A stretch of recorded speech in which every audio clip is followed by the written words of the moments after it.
జాతీయ అంతరిక్ష కేంద్రం ఐఎస్ఎస్లో దాదాపు 9 నెలలు గడిపిన తర్వాత సునీత, సునీ విలియమ్స్ మరియు బారీ బుచ్ విల్మోర్ ఎట్టకేలకు భూమికి తిరిగి వచ్చారు.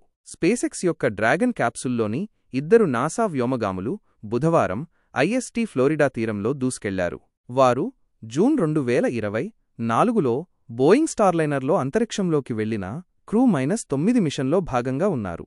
ఈ మిషన్ కేవలం 1 వారం మాత్రమే ఉంటుంది. అయితే ఊహించని ప్రొపల్షన్ సిస్టమ్ వైఫల్యాలు మరియు డాకింగ్ సమస్యలతో సహా సాంకేతిక లోపాలు వారి తిరిగి రావడాన్ని ఆలస్యం చేశాయి.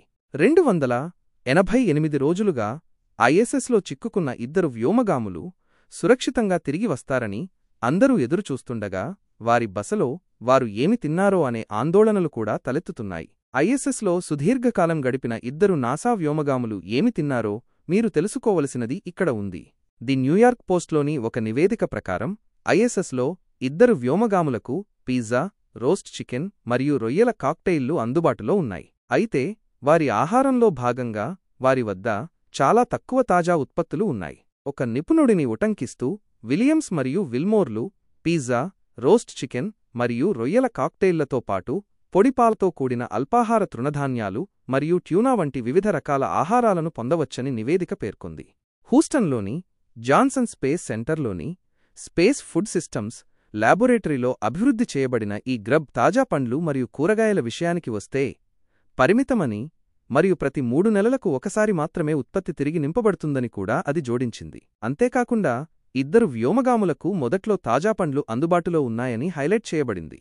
అయితే వారు 3 నెలల్లోనే దాని నుండి బయటపడ్డారు. ఇన్సైడర్ను ఉటంకిస్తూ నివేదిక కూడా ఇలా పేర్కొంది.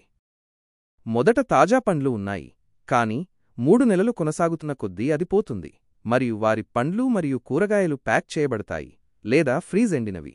వ్యోమగాములకు అందుబాటులో ఉన్న ఆహారం సాధారణంగా వ్యోమగాముల రోజువారీ అవసరాలను తీర్చడానికి వ్యక్తిగతీకరించబడుతుంది మరియు సాధారణంగా ఫ్రీజ్ డ్రై లేదా ప్యాక్ చేయబడుతుంది.